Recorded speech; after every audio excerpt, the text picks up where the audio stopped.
Good morning students. आज हम class 12 subject chemistry की चैप्टर 7 के 15th ग्रुप को डिस्कस करेंगे। 15th ग्रुप को, ठीक है। कल मैंने आपको बताया था कि नाइट्रोजन, फॉस्फोरस, ऑर्सेनिक, एंटीमनी और बिस्मथ, इनके किस किस चीज़ को डिस्कस कर लिया था हमने। इलेक्ट्रॉनिक कॉन्फ़िगरेशन को डिस्कस कर लिया था, इनकी फिजिकल प्रॉपर्टी को डिस्कस कर लिया था। फिजिकल प्रॉपर्टीज का मतलब कि ये मेटल है, ये मेटलॉइड है, और ये नॉन मेटल है, ये मेटलॉइड है और ये मेटल है, ठीक है।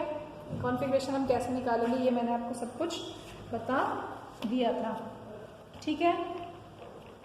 अब आप देखिए कि अब हमारे पास इसमें क्या आता है। जब हम इस चैप्टर को आगे पढ़ते हैं तो इसमें हम देखते हैं कि हमारे पास बहुत सारी ऐसी चीज़ें आती हैं जैसे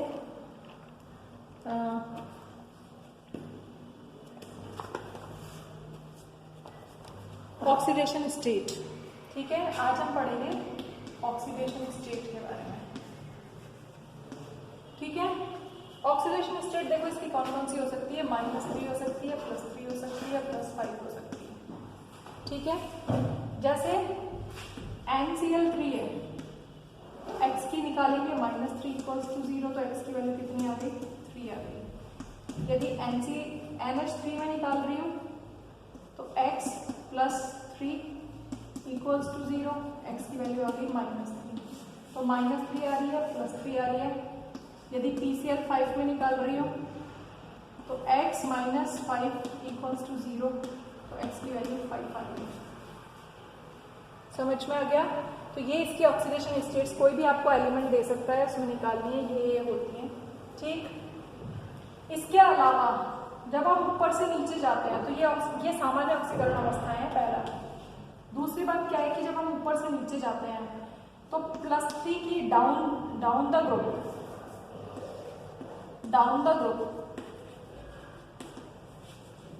यानी ऊपर से नीचे जाने पर +3 की स्टेबिलिटी तो क्या होती है, +3 की स्टेबिलिटी तो होती है इंक्रीज, ठीक है।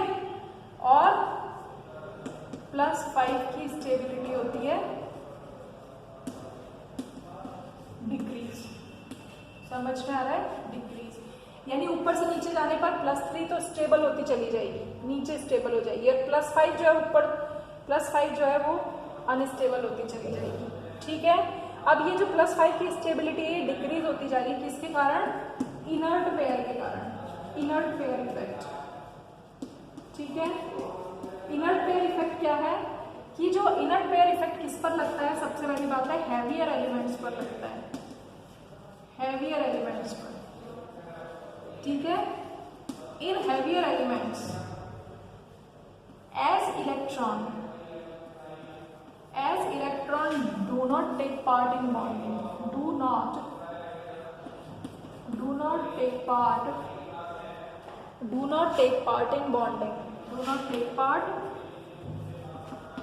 in bonding, जो S के इलेक्ट्रॉन हैं वो बॉन्डिंग में पार्टिसिपेट नहीं करते हैं। इस इफेक्ट को ही हम क्या कहते हैं, इस इफेक्ट को ही हम क्या कहते हैं,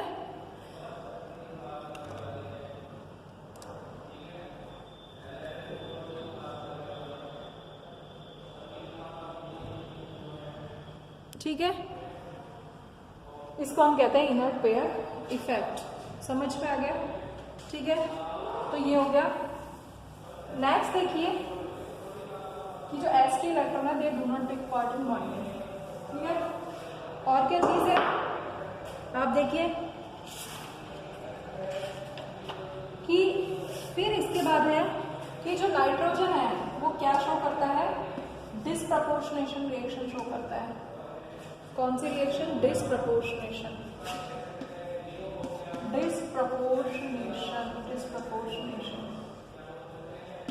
डिसप्रपोर्शनेशन का मतलब है, एक रिएक्शन लिखी हुई है, HNO2 जो है वो किसमें कन्वर्ट हो रहा है, HNO3 में भी और +NO में भी, ठीक है। यहाँ पर नाइट्रोजन आप देखोगे कितनी है, +3 स्टेट में है, इसमें +5 में है, इसमें +2 में है। तो +3 से +5 क्या हो रहा है? ऑक्सीडेशन हो रहा है, और +3 से +2 क्या हो रहा है? रिडक्शन हो रहा है। तो एक ही एलिमेंट से जब ऑक्सीडेशन रिडक्शन होता है तो उसको हम क्या कहते हैं? डिसप्रपोर्शनेशन रिएक्शन कहते हैं। ठीक है। फिर नाइट्रोजन जो है वो मैक्सिमम कितनी वैलेंसी शो कर सकता है? +4 वैलेंसी शो कर सकता है। 3 तो नॉर्मल बॉन्डिंग में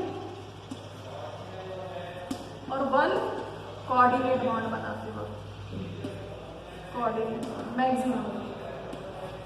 ठीक है, ये चीज हो गई क्लियर।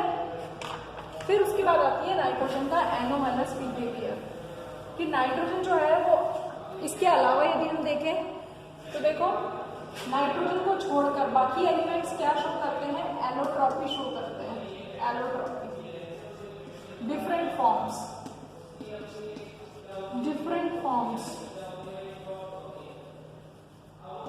having various properties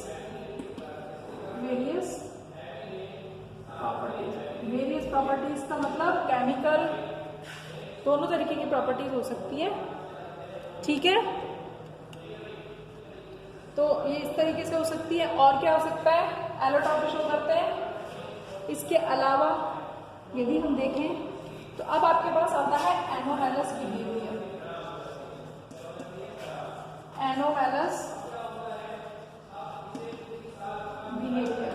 किसका? नाइट्रोजन का। कि नाइट्रोजन जो है वो अलग तरीके का बिहेवियर शो करता है। क्यों? क्योंकि इसका स्मॉल साइज है, ये आपको याद रखना है। स्मॉल साइज है, इसकी आयनाइजेशन पोटेंशियल हाई है, इसकी इलेक्ट्रोनेगेटिविटी बहुत ज्यादा है। ठीक है, इसमें डी ऑर्बिटल एब्सेंट है। क्लियर? डी ऑर्बिटल इसमें एब्सेंट है। और ये क्या करता है? पी पाई बॉन्डिंग बनाता है। पी पाई बॉन्डिंग किसमें बनती है? नाइट्रोजन में। देखो एक सिग्मा बॉन्ड है, 2 पाई बॉन्ड है, तो कैसे बनाता है? एक नाइट्रोजन ये, इसका सिग्मा, इसका पाई, एक पाई बॉन्ड तो ये बन गया, और एक ये दूसरा पाई बॉन्ड बन गया। समझ में आ रहा है? तो ये पी पाई बॉन्डिंग बनाता है, इसलिए इसका जो बिहेवियर है दैट इज डिफरेंट। समझ में आ रहा है? इसके अलावा यदि आप इसका हाइब्रिडाइजेशन देखेंगे तो आप देखो जैसे NH3 है, अब आप हाइब्रिडाइजेशन देखो कैसे करेगा। नाइट्रोजन का कॉन्फ़िगरेशन लिखेंगे 1s2 2s2 2p3। ठीक है, ये वैलेंस शेल है, वैलेंस शेल को बनाएंगे आप एक। अब 3 हाइड्रोजन इससे जुड़ जाएंगे, तो हाइब्रिडाइजेशन क्या हुआ? sp3, जिसमें एक लोन पेयर है और 3 बॉन्ड पेयर। ठीक है, और अब इसके पास ये लोन पेयर है, तो ये लोन पेयर किसी को दे भी सकता है। तो जब ये लोन पेयर देगा तो देखो कैसे बनेगा? NH3 BF। यहाँ पर देखो, यहाँ बता देती हूँ, तो एक कोऑर्डिनेट बॉन्ड भी जुड़ जाएगा। NH3 ये दे रहा है और ये ले रहा है, ये डोनर है, ये एक्सेप्टर है। समझ में आ गया? ठीक है, तो इतना आप पढ़ेंगे कि इसकी स्टेबिलिटी वगैरह कैसे है, क्या क्या चीज़ हो रहा है। ये थ्योरेटिकल चैप्टर है, इसको आप जितना पढ़ेंगे उतना आपको ज़्यादा आएगा। Thank you.